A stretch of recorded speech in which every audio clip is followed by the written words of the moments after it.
آج ہمارے سامنے جو کتاب ہے وہ ایک بہت ہی مشہور اور پربھاوشالی کتاب ہے ٹورڈز انڈرسٹینڈنگ اسلام، جی، سید ابو العلا مودودی کی. بالکل. اور ہمارا مقصد ہے کہ اس کتاب کے جو فاؤنڈیشنل کانسیپٹس ہیں نا ان کو تھوڑا کھنگالیں.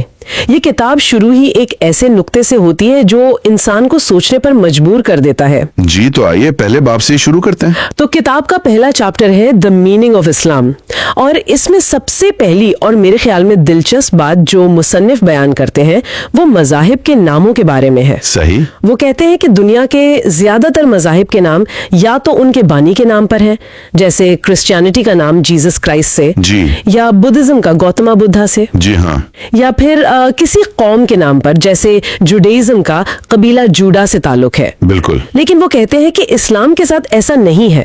یہ ایک بہت ہی دلچسپ آبزرویشن ہے. جی، اور یہ صرف ایک آبزرویشن نہیں، میرا خیال ہے یہ کتاب کی پوری دلیل کی بنیاد ہے. اچھا.